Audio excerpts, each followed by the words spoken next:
mtima wa mbuye wako ukukonda iwe ndiye wakuona wopirira mtima wa mbuye wako ukukonda iwe ndiye wakuona.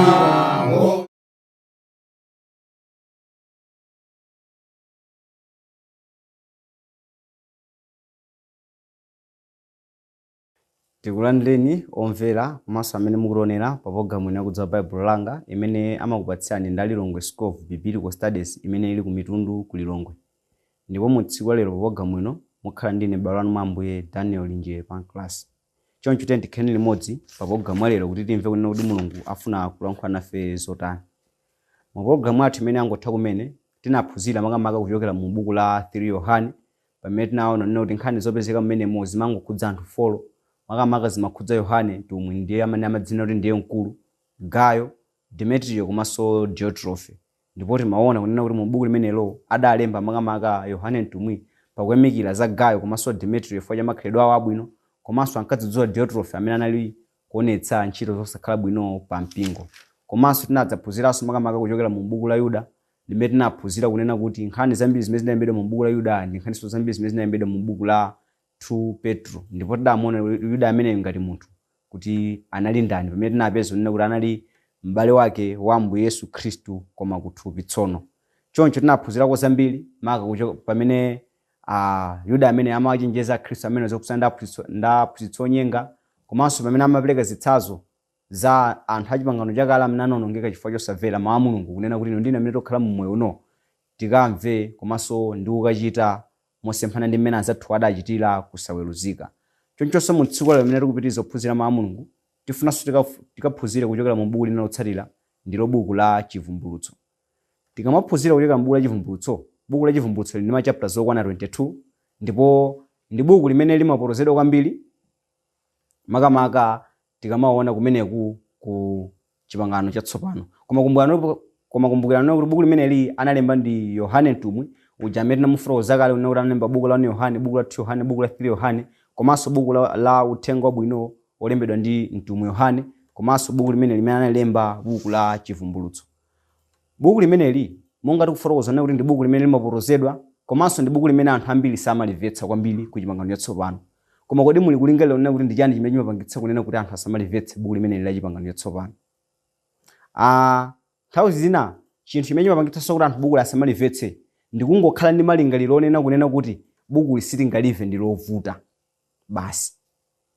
Nthawi zina zake munthu pa ntchito ukachulutsa ulesi makamaka ntchito osanayambe kungochulutsa ulesi ntchito isingakwanitse kumakhala kovuta kunena kuti ntchito yokayigwira ndikuyitani kuti ndikuyikwanitse fo choti chani choyamba utsogoza kaya ulesi. Mofanafana monso mmene buku la Chivumbulutso lili anthu ifuna anayika kale maganizo onena kuti sitingawerenge buku la Chivumbulutso patokha ndikulimvetsa kumakhala ndithu kovuta kunena kuti buku limene lakayitani kodi buku li akalimvetse. Ndipo chinthu chinanso chimene chimapangitsa kuti buku la anthu asamalitse nkhaniso imakhala ya aphunzitsi amene akuphunzitsa bukuli. Ukamaphunzitsidwa ndi mphunzitsi onena kuti buku liso samalidziwa kumakhalanso kovuta iweyo kuti buku likalitani ukalidziwe. Ndipo kunena monenetsa sungalidziwe ngati ukuphunzitsidwanso ndi mphunzitsi onena kuti buku lisamalitani buku li samalidziwa. Koma pozindikira onena kuti buku analipatsa ndi Mulungu tikuyenera kuti tikhale nacho chilimbikitso chonena kuti ngati Mulungu buku lankalipereka kwa anthu ankembekeza ndithu onena kuti buku li anthu akalitani buku li anthu akalimva. Choncho malingaliro onena kuti buku lisilingalive tichotseni tiyambe kukhala ndi malingaliro onena kuti chani buku litaliwerenga komanso ndi kuphunzitsidwa bwino tikhoza kumalimva bwinobwino ndithu potenga ndi mmene mawu a Mulungu amafunira. Choncho tikamaona buku limeneli ndi buku limene linalembedwa mophiphiritsa buku limenenso lili ndi maulosi osiyanasiyana. Choncho pozindikira kuti buku lilembedwa mophiphiritsa kuti munthu akamvetse buku limene lili buku la Daniel zimafunika kunena kuti akhalenso kunena kuti amamvetsa za mabuku ena mmene analembedwera maka tikamaona mabuku a ulosi a chipangano chakale tikamaona za buku la Daniel, buku la Zakariya komanso buku la Ezekiel. Ngati munthu amakwanitsa kumvetsa bwino mabuku atatu awa ku chipangano chakale kutokhala kophweka kuti akalimvetse bwino buku limene lili buku la Chivumbulutso. Chifukwa nena kuti nkhani zambiri zimene zinalembedwa mu buku la Chivumbulutso ndizonena kuti matanthauzo ake amakapezeka mu mabuku atatu amene tawafotokoza kalewa. Koma kodi chimene chinapangitsa kunena kuti buku limwina lilembedwe movuta mosiyana ndi mabuku ena ndi chani? Mwina tithu makhala ndi mafunso ngati amenewo.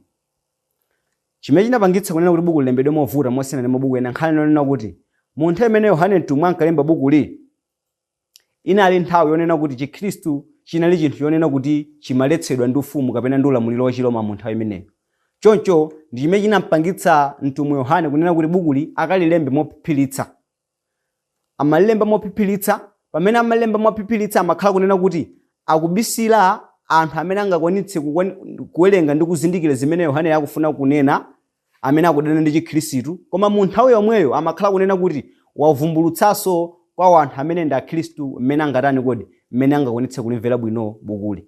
Mofanafanamo mwine ine nditalankhula ndinu anthu amene kuti Baibulo mmalidziwa inu ampingo wa Khristu. Ndikamakamba za thupi nokha muthu ndimvetsa bwino kunena ndifuloza zachani za mpingo. Koma nokuti ndikalankhula ndi munthu ine amene kuti samadziwa ndikakafuloza za thupi akangoyang'ana za chimene ndili nacho inechi chithupi cha nyamachi. Izi ndi zimene zinapangitsanso makamaka Yohane pamenepa kuti akalembe bukuli mophiphiritsa chonchi, komanso makamaka kuti bukuli likasamalike. Ndicho linga chonena kuti anthu ena akakaliwerenga asakamvetse kuti bukuli lili kufotokoza zotani. Mwachifukwa choti bukuli sakulimvetsa sangakwanitse kuliononga ifuradzo zoti chimene akuchionongacho chili sadziwa kunena kuti chimene akuchionongacho chili ndi uthenga otani. Choncho zimenezi zinampangitsa mlembi kuti akalembe bukuli mophiphiritsa. Ndipo tikamawerenga makamaka timaona kuti mlembi bukuli ankalemba bukuli munthu amene iyeyu anali mu ukapolo kapena munthu amene iyeyu anali mu ndende, atayikidwa mu ndende makamaka ya Patmos. Tikamaphunzira makamaka zokhuza ndi ndende imeneyi, ndende ya Patmos, kuchokera mu buku la Chivumbulutso chapter 1 verse 9, timaona kunena kuti makamaka ndi chilumba kapena ndi island ina imene inali pakati pa nyanja ina ya mchere yotchedwa Mediterranean Sea. Choncho zimaonetsa kunena kuti mtumwi Yohane ameneyu anatengedwa ndi mfumu ya Chiroma ndi kukayikidwa mu ndende imeneyi kapena ndi kukayikidwa pamalo pamenepa ngati ku ndende. Choncho pamene iye anali pakati pa nyanja pamenepa ndi pamene anakwanitsa kulemba buku limeneli, buku la Chivumbulutso. Choncho tikaonena kuti nkhani zolembedwa mu buku limeneli ino ndine ndingaphunziremo chani?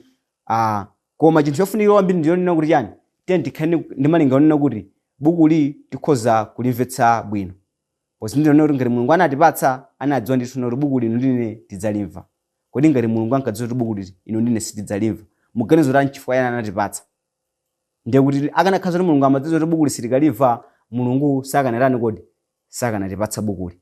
Tikuonene mu verse yake ya 1, makamaka chapter 1 komanso verse 1 cha buku limeneli la Chivumbulutso. Makamaka ndicho chimene chimathandizira tikamawerenga buku lonseli kuti lidzilimvetsa bwino. Ngati munthu ungaphonye kumvetsa bwino chapter 1 verse 1 cha buku la Chivumbulutso, nkovuta nena kuti nkhani zolembedwa mu buku lonse la Chivumbulutso ukakwanitse kuzimvetsa bwino. Ndipo mu chapter 1 verse yake ya 1 analemba kunena kuti chivumbulutso cha Yesu Khristu chimene Mulungu anavumbulutsira achionetsera akapolo wake, ndicho cha izi zenera kuchitika posachedwa, ndipo potuma mwa angelo wake anazindikiritsa izi kwa kapolo wake Yohane. Mu buku limeneli la Yohane makamaka mu buku limeneli la Chivumbulutso limene lilembedwa ndi mtumwi Yohane chapter 1 mu verse yake ya 1, ndikufotokoza nena kuti ichichi ndi chivumbulutso cha Yesu Khristu chimene chinavumbulutsidwa ndi ndani kodi? Chimene chinavumbulutsidwa ndi Mulungu. Ndiye kuti vumbulutso lavumbulutsidwa ndi Mulungu laperekedwa kwa Yesu Khristu. Yesu Khristu walipereka kwa kapolo wake ndani kodi? Yohane mtumwi, kunena kuti zikafikire kuchani kodi? Kumpingo wa Mulungu. Koma mawu oyamba amene akupezeka mu buku ili ndionena kuti chani? Chivumbulutso cha Yesu Khristu. Kodi tikamakamba za mawu kunena kuti chivumbulutso amatanthauza nena kuti chani? Chinthu chimene chikuyikidwa poyera, chinthu chosabisika. Tsono ngati buku lilemba ndionena kuti ndi chivumbulutso, chinthu chimene chikuyikidwa poyera, chinthu chosabisika, zimene zosonyeza nena kuti nkhani zopezeka mu buku li tikhoza kuliva, nkhani zopezeka mu buku li tikhoza kuzimvetsa bwino ndithu ndikudziwa kuti akudapa Mulungu amafuna kunena kuti chani. Choncho chinthu chinanso chimene chikapezeka mu verse yake imene akunena kuti chani? Akuti zinthu zimenezi ndizo zaizi zimene zenera kuchitika posachedwa. Mulembiso alifotokoza chinthu china chimene akunena kuti zinthu zimene Yesu Khristu anazivumbulutsa kwa mtumwi kapena kapolo wake Yohane akuti za izi ndi zimene ziyenera kuchitika kumapotani posachedwa. Kusonyeza kunena kuti munthu amene amalembayi makamaka tikamawerenga mu mabuku ambiri amafotokoza analemba pakatikati makamaka pa 81 ndi 96 AD. Ndeti munthu amene pamene amalemba akwalembera Khristu akwazonena kuti cha izi ziyenera kuchitika posachedwa. Talingalirani titamakuwuzani unena kuti posachedwa tikhala kukupatsaniso programu ina yakudziwa Baibulo langa. Ndiye pathedza ka 5 nkudza kupatsani programu ija. Kodi tikhazo khano ndira kupatsani programu ija posachedwa kapena patapita nthawi. Ndeti pakhazo khano ndira patapita chani? Patapita nthawi. Mofanafana monso ndi mmene mulemba akulembera buku unena kuti ndipo cha izi ziyenera kuchitika posachedwa. Tikuyenera tikazindikire unena kuti kuchokera mu nthawi yawo imene ankalemba bukuli pakatikati pa makamaka pakatikati pa 81 ndi 96 AD. Munthu amene zinthu ziyenera kuchitika posachedwa. Ndiye kuti njingakhalenso mwina asanafike mu chani mu 500 AD kapena mu 600 AD. Ndiye kuti zambiri zimene tikazipeze mu buku la Chivumbulutso ndi zimene zinachitika kale mu masiku akale. Zimene inu ndine pakuphunzira tithoka ngopezamo chani? Kukangopezamo chilimbikitso. Komanso chinthu china chimene akufotokoza zimene pakunena kuti ndipo potuma mwa angelo wake anazindikiritsa izi kwa kapolo wake Yohane. Akuti ndipo potuma angelo wake anazindikiritsa izi kwa kapolo wake Yohane. Akuti mawu amene agwisa ntchito ponena kuti anazindikiritsa izi ali kugwisa ntchito makamaka pofuna kutanthauza kunena kuti anagwiritsa ntchito ziphiphiritso kapena anagwisa ntchito masaini pompatsa ndani kodi? Pompatsa Yohane. Koma pakudziwa zonena kuti mpingo umene akulemberawo chinthu chimene chikatani kodi? Chinthu chimenechi ukachimva. Choncho tiyenera tikazindikire ndithu nena kuti vesi imene makamaka vesi yake ya 1 ikupezeka ndi zinthu zingapo zimene zingathandizire nena kuti inu nene tizimvetsa bwino bukuli. Chinthu choyamba akuti bukuli ndi la chivumbulutso cha Yesu Khristu. Zinthu zimene Yesu Khristu wazika poyera. Chinthu chachiwiri zimene zalembedwa mu bukumu akunena kuti cha izi ziyenera kuchitika posachedwa. Ndi zinthu zimene zikuyenera kuchitika pasanapite masiku ambiri kutengera mu nthawi yawo imene ankalemba bukuli. Komanso akunena kuti chani? Ngelo anazipereka koma mpophiphiritsa. Anazizindikiritsa, anagwisa ntchito masaini popereka chani kodi? Popereka bukuli. Zimene tikamalowa mkati mwa bukuli wena tidzozana kuti tikapeza zinthu zina zimene zidalembedwa koma mophiphiritsa kapena zidalembedwa pogwisa ntchito masaini zimene sili kuyenera kuti tikazimve chindunji koma tikakwanitse kuzukuta ndi kupeza tanthauzo lake.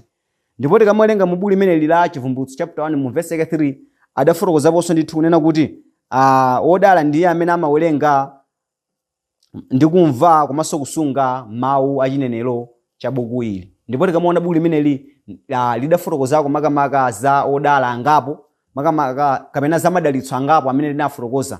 Tikamaona mu buku limene la Yohane Chivumbulutso chapter 1 verse 3 komanso mu buku la Chivumbulutso chapter 14 mu verse 13 komanso mu buku la Chivumbulutso chapter 16 verse 15 mu buku la Chivumbulutso chapter 19 verse 9 komanso Chivumbulutso chapter 20 verse 6 Chivumbulutso chapter 22 verse 4 komanso mu verse 14 anafotokozako makamaka za odala. Kufunza kuti chani buku li ngakhale mulemba amalilemba koma ndithu amapereka chiyembekezo kwa Khristu kunena kuti Khristu ndi wopambana ndithu ndifukwa chake akawazona kuti iwowa ndi otani? Iwowa ndi odala. Ndipo tikamawerenga buku limakamaka limasonyeza kunena kuti mulemba amalemba koma amalembera kwa mipingo ya Khristu imene nali yo madera wosiyanasiyana. Ndifukwa chake tikamaona mu verse 4 cha chapter imene cha number 1 cha buku limene la Chivumbulutso analemba kunena kuti Yohane kwa mipingo isanu ndi iwiri mwasiya chisomo kwa inu ndi mtendere zochokera kwa iye amene ali ndi amene adali ndi amene ali nkudza ndi kwa mizimu isanu ndi iwiri yokhala ku mpando wachifumu wake. Apa zikuoneka kuti mulembi wa bukuli ndiye mtumwi Yohane amene akulembera mipingo isanu ndi iwiri imene nali ku Asia. Ndipo tikamaona makamaka kuyambira mu verse yake imene ya 4 kakeza mu verse yake 8 anafotokoza kuti mipingo imeneyi ndiyo imene inali madera ati ndi ati. Timaona nene kuti mpingo woyamba umene unali ku Efeso komanso ku Silimina, wachiwiri, wachitatu ku Pergamo, wachitatu makamaka wachifolo ku Tiatira, wachi5 ku Sadi, wa6 ku Philadelphia, wa7 ku Laodikia. Choncho mulembi amalemba kalata ameneyu kulembera mipingo 7 imene inakhala ku Asia madera 7 amenewa osiyana-siyana. Ndipo tikamawerenga kuchokera mu chapter 2 kukalekeza mu chapter 3 timangopeza makamaka za mmene mipingo imene yamayidzudzulira chifukwa cha makhalidwe awo amene amachita osakhala bwino. Monga tikamona mpingo wa ku Efeso zimene timawerenga kuchokera mu chapter 2 verse yake 1 kulekeza 7, tikamona mu verse yake 2 kulekeza 3 amawayamikira chifukwa cha makhalidwe awo abwino, ndipo tikamona mu verse yake 4 kulekeza 5 amawadzudzula kunena kuti adataya chikondi chawo chapoyamba. Zimene zofunika sona kuti ndine makamaka tizizimvetsa bwino. Ndipo tikamona mu verse yake 5 adalembapo kunena kuti buku la Chivumbulutso chapter 2 verse 5, potero kumbukira kumene wagwerako, nulape nuchite ntchito zoyamba, koma ngati sutero ndidzadza kwa iwe ndipo ndidzatulutsa choyikapo nyali chako kuchichotsa pamalo pake ngati sulapa. Tikuona mpingo umene makamaka wa ku Efeso akuwuza kunena kuti chani? Kumbukira kumene wagwera, nulape, nusiye ntchito zako, komanso nubwerere ku zako zakale zapoyamba zimene umachita zabwino zija.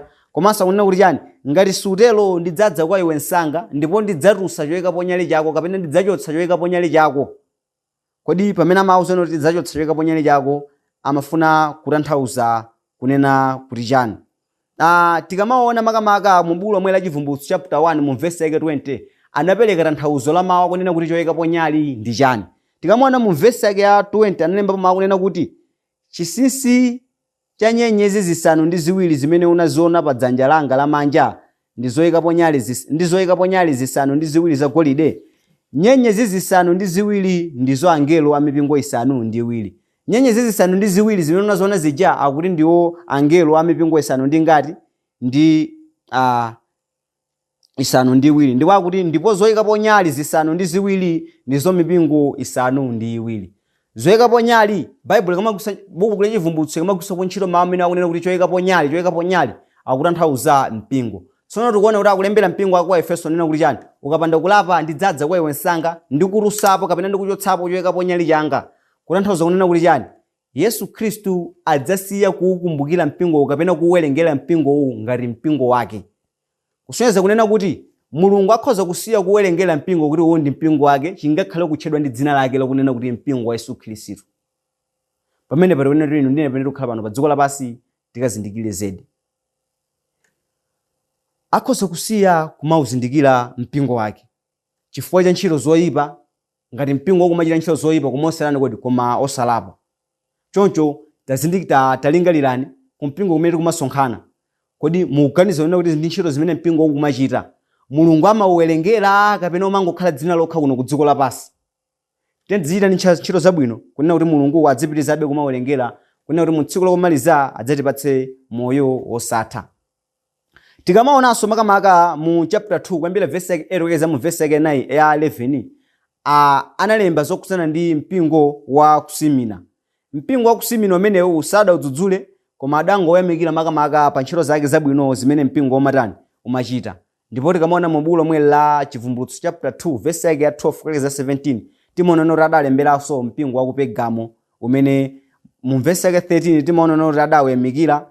Ndipo makamaka mu verse yake 13 adawayamikira makamaka chifukwa cha kulimba mtima kumene unkaonetsa. Tikuonenso mu verse yake imeneyi verse yake ya 13, ndidziwa kumene ukhalako kuja kuli mpando wachifumu wa Satana, ndipo ogwira dzina langa osakaniza chikhulupiriro changa, angakhale masiku aja Antipa mboni yanga okhulupirika wanga amene anaphedwa pali inu kuja akhalako Satana. Mulembi ali kuwalemberanso makamaka kapena Yesu Khristu ali kuwafotokozeranso akhristu amene onena kuti ndidziwa kumene ukhalako kuti kuli chani? Kuli mpando wachifumu wa Satana. Koma kuti mpingo umenewu kapena akhristu amenewa amagwirabe dzina la ndani kodi? Dzina la Mulungu. Ndipo ali kufotokozanso za munthu wina otchedwa Antipa amene anaphedwa chifukwa cha dzina la Mulungu. Pamene akufotokoza nena kuti kunali mpando wachifumu wa Satana, ali kungofotokoza nena kuti kumachitika ntchito zambiri zoyipa. Kumachitika ntchito zambiri kumeneko zoyipa. Makamaka mwina kupembedza mafano, kuzuza Khristu chigololo, komanso ndi zinthu zina zambiri zimene zimatidetsa anthu fe pamaso pa Mulungu. Ndipo tikamona mu buku lomwe la Chivumbulutso chapter 2 verse 18 kulekeza 29 anadzudzulako za mpingo wa ku Tiatira. Komanso Chivumbulutso chapter 3 verse 1 kulekeza 6 anafotokozako makamaka zokhudzana ndi mpingo wa ku Sardi. Chivumbulutso chapter 3 verse 7 kulekeza 13 anafotokozako ndi mpingo wa ku Philadelphia.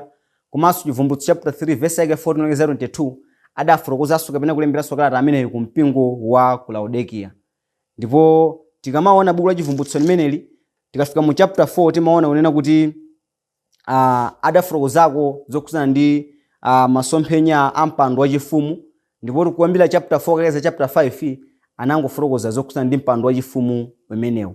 Ndipo tikamaona chapter 6 kalekeza chapter 9 anafotokoza makamaka zokhudzana ndi zosindikiza zisanu kapena mastampo asanu ndi awiri 7 ndi malipengaso asanu ndi awiri.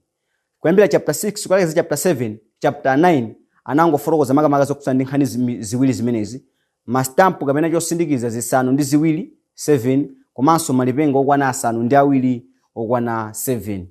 Tikabweranso mu buku limene la Chivumbulutso chapter 10 timakapezanso makamaka nkhani imene timakapezanso mu buku la Ezekiel chapter 3 kuyambira mu verse yake ya 1.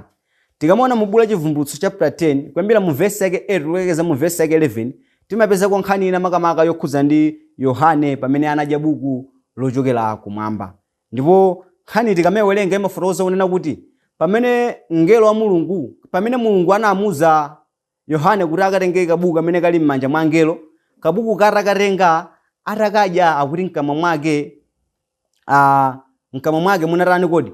Munazuna ngati uchi, ndipo m'mimba mwake munawawa kwambiri. Zimene timakazipezanso nkhani ngati yomweyi mu buku la Ezekiel chapter 3 mu verse yake ya 1 pamenenso Yohane adawuzidwa ndi Mulungu kunena kuti adye kabuku kamene anakatenga m'manja mwa mngelo, kamene atadya mkamwa mwake munazuna ngati uchi, koma m'mimba mwake munawawa kwambiri. Amatanthauza kunena kuti chani?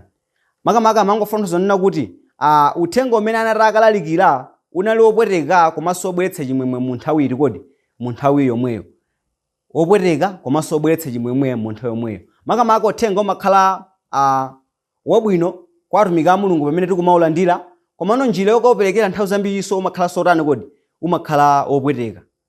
Komanso umakhala sopweteka komanso wobweretsa chimwemwe mu nthawi yomweyo imene tikutani kodi? Tikulalikira. Lingalirani makamaka zokhudzana ndi nkhani ya Ezekiel. Ezekiel akuzidwa nena kuti akalalikire makamaka kuwauza anthu nena kuti adzapita kuchani? Pamene ali kukapolo kuti adzapita anthu kuchani? Ku ukapolo. Ndiye kuti uthenga ukukhala wowawa, koma chingakhala amauza choncho amalalikira powayika pa chiyembekezo chonena kuti mukadzapita ku ukapolo mkwatha zaka 70 idzakwananso nthawi yoti mudzatani? Mudzabwererako.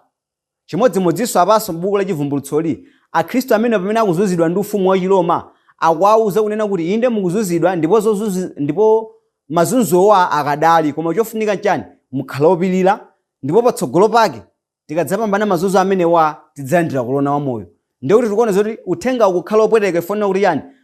Pamene anthu ali mu chisautso akuwalankhula zokhudzana ndi kuti akhale mu chisautso momwemo ndipo sachoka, koma akuwayikira chiyembekezo chokunena kuti zikatha zovuta zimenezi tidzakhalanso moyo wina tsono mu moyo wa tsopano. Zimenezi ndi zimene buku limene la Chivumbulutso makamaka chapter 10 linafotokoza. Tikamaona mu chapter china cha number 12 chinangofotokozanso makamaka za nkhani yokhudzana ndi mkazi komanso ndi njoka. Mkazi komanso njoka. Kunena kuti panali kulimbana pakati pawo. Tonse timadziwa bwino nena kuti buku la Chivumbulutso limene likamagwiritsa ntchito makunena kuti njoka limatanthauza Satana, ndipo likamagwiritsa ntchito makunena kuti mkazi limatanthauza mpingo. Ndipo tikamawerenga mu chapter 12 mawu kuti mkazi amene adagwiritsidwa ntchito mu magawo awiri, makamaka gawo loyamba kutanthauza mpingo wa mpingo wa Mulungu wa chipangano chakale ndi wa ana a Israeli, komanso anagwiritsanso ntchito potanthauza mpingo wa Yesu Khristu wa chipangano chatsopano ndiwo umene inu ndi ine tilimo lero. Tikachoka mu chapter 12 timabwera mu chapter ya number 13. Chapter ya number 13 ndi chapter chimenenso anthu ambiri adziwa kunena kuti mu buku la Chivumbulutso muli chapter ya number 13 makamaka ndi nkhani yokhudzana ndi 666. Koma chofunikira kuti tikadziwa kuti ndi chani? Chinthu choyamba ndiyonena kuti pa bukuli chapter 1 verse yake 1 yafotokoza kunena kuti zinthu zinalembedwa motani kodi?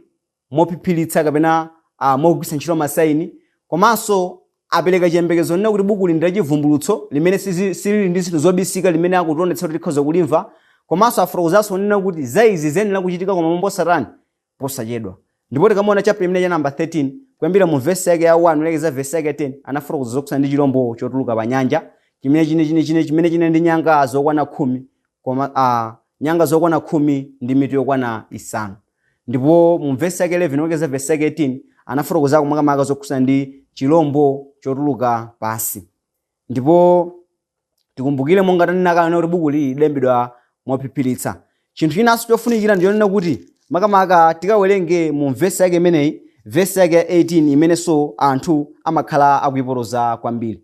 Verse 18 manalemba onena kuti pano pali nzeru, iye ukhala nacho chidziwitso awerenge chiwerengero cha chilombocho, pakuti chiwerengero chake ndi cha munthu, ndipo chiwerengero chake ndicho 500 mphambu 50 kudza zisanu ndi limodzi. Mu buku limene la Chivumbulutso chapter 13 verse yake 18 angwa amanena kuti pano pali nzeru. Kusonyeza kunena kuti zinthu zimene akufuna zikambe apazi ndi zinthu zonena kuti munthu nalese sangakatani kodi sangazimvetse. Munthu onena kuti sazidziwa bwino sangazitani kodi sangazimvetse. Koma utaphunzira ukhaza kuzidziwa bwino ndikuyamba umazitani ndikuyamba kumazimvetsa. Choncho takunena kuti pano pali nzeru, iye ukhala nacho chidziwitso awerenge chiwerengero cha chilombocho. Iye ukhala nacho chidziwitso. Kusonyeza kunena kuti iye ukhala nacho chidziwitso awerenge chiwerengero chachani kuti cha chilombocho. Kusonyeza kunena kuti zinalipo zinthu zimene anthuwa amadziwa kale zina za nthawi yakale, zimene zinthu zimenezozo akhoza kukwanitsa kugwiritsa ntchito pakuwerengera chiwerengero cha chilombo chimene chikufuna kunenedwa apachi. Ndipo chiwerengero chimene chinenedwa apachi tosirachiona kunena kuti akuti ndi chiwerengero cha munthu, chinthu choyamba chimenecho. Ndipo akunena kuti chiwerengero chimenecho ndicho 500 mphambu 50 kudza zisanu ndi limodzi, ndiyo 666. Kodi zimenezi mulembi amafuna kutanthauza chani? Chinthu choyamba kunena kuti iye pano pali nzeru, iye ukhala nacho chidziwitso awerengere chiwerengero cha chilombocho. Akuti pano pali nzeru, iye ukhala nacho chidziwitso awerengere chiwerengero cha chilombocho. Ndere munthu akuyenera kuti akhale ndi chidziwitso cha zinthu zakale kuti akakwanitse kuwerengera chiwerengero chachani kodi cha chilombocho. Kodi chilombo chimene chikunenedwa pamene pacho ndicho chiti? Makamaka tikamaona kuchokera mu buku la Daniel chapter 7 chonse timaona mene Daniel amapereka tanthauzo la masomphenya amene anaona. Ndipo mu verse yake 7 ndi verse yake 23 ya buku la Daniel chapter 7 anapereka tanthauzo la mawu amene akunena kuti chilombo ndo kuti akuyimira ufumu. Amayimira ufumu kapenanso mfumu. Choncho pamene pakunena kuti iye okhala nacho chidziwitso awerenge chiwerengero cha chilombocho, ndiye kuti afuna zonena kuti munthu amene akudziwa kale za zinthu zina za chipangano chakale ndi amene angakwanitse kutani kodi kuzindikira kapena kuwerengera za chiwerengero cha chilombo chimene chinenedwa pacho ndicho ufumu. Choncho ndipo akunena kuti chiwerengero chimenechi ndicho cha ufumu kapena cha mfumu, ndipo akuti ndi 666. Tikamaphunzira makamaka chiphunzitso cha manambala kuchokera mu buku lopatulika ili Baibulo, timaphunzira kunena kuti makamaka timadziwa zonse kuti Mulungu alipo mmodzi. Tikamagwiritsa ntchito nambala ya 1, nambala ya 2 ndiye kuti imatanthauza mphamvu, monga mmene tonse timagwiritsa ntchito nena kuti muwiri muli mphamvu kapena mu umodzi muli mphamvu. Nambala ya 3 imene imangotanthauza umulungu, Atate, Mwana komanso Mzimu. 4 imene imatanthauza mbali zinayi za dziko. 5 imene imatanthauza munthu wokwanira. Tikabwera pa namba 7 imene imatanthauza chinthu changwiro. Tsono tikamaona namba 6 ndi nambala imene kulephera kufika pa namba 7 imene kutanthauza kuti 7 pokhala kuti ndi chinthu changwiro, 6 ndi nambala imene ilephera kufika pa namba 7 ndi kuti ndi nambala ya chosalungama. Nambala ya chosalungama. Choncho pamene akukamba zonena kuti nambala iyi ndi ya mfumu kapena ya chilombo imene kulimidwa 666, ali kungotanthauza zonena kuti ufumu umene amolembera ufumu umene amonena pa munthu ameneyi unali oyipa makamaka mu maulendo okwana 3. Ndiye kuti chinali chinthu choyipa kwambiri komanso choyipitsitsa. Ndiye ufumu umene akunena pawu unali mfumu kapena mfumu koma yotani kodi yoyipitsitsa. Zinthu zimenezi amalembera makamaka zokhudzana ndi mfumu ya Chiroma mu nthawi imeneyo. Zinthu zimenezi sizikugwirizana ndi mu nthawi yathu ino, mu nthawi imene tili ino, inu ndi ine. Chifukwa nena kuti chani? Baibulo linanena kuti za izi ziyenera kuchitika posachedwa. Ndipo mfumu imene imanenedwa kunena kuti inali yoyipitsitsa chifukwa nena kuti chani? Inali kuzunza mpingo wa Mulungu, inali kuzunza mpingo wa Yesu Khristu. zimene mulemba ankafuna kutanthauza makamaka tikamulinga m'buku limene la Chivumbulutso chapter 13 mu verse yake imeneyi ya 18. Ndipo mu chapter imene number 13 anagwiritsanso ntchito zinthu zina ziphiritso zina ngati mwina pofuna kukamba za nyanga. Tikamona mu verse yake 11 nyanga zimene amangotanthauza mphamvu, anagwiritsanso ntchito makunena kuti mutu kutanthauza ulamuliro, ndipo agwiritsanso ntchito makunena kuti chinjoka pokutanthauza zokhuza Satana. Zimene mulembi adalemba makamaka mu chapter imene ya number 13. Tikamona chapter 14 chapter makamaka 22 chomaliza cha buku limeneli la Chivumbulutso verse yake 18 ndi 19 pamene timangoona nena kuti anatilimbikitsa nena kuti tisachotsere kapena kuonjezera pa mawu a Mulungu. Zimenenso anzathu kale mu chipangano chakale anauzidwa. Tikamona mu buku la Deuteronomy chapter 4 mu verse yake ya 2. Taphunzira zambiri kuchokera mu buku limeneli, buku la Chivumbulutso. Chofunika ndi chani? Tipitizeni kulelenga kuti tidzikwanitsa kumvetsa bwino zambiri. Mwina ngati pato kasingakwanitsa kulimvetsa, tikwanitseni kupeza anthu awo amene akhoza kutithandiza kuti buku limeneli tidziwerenga ndi kumalimvetsa. Mwina kutheka kunena kuti khazo khala ndi funso kapena ndemanga, tilomasuka kutumiza ndemanga yathu kapena funso lathu makamaka kwa Lilongwe School of Biblical Studies amene amatipatsira program imeneyi kudzera ku nambala iyi 0 766 018. Ndipo mu tsiku lero mwe ndine mbale wanu Mwambuye Daniel Linje Pancras. Mtima wa mbuye wako ukukonda iwe ndiye wakuona ngopirira. Mtima wa mbuye wako ukukonda iwe ndiye wakuona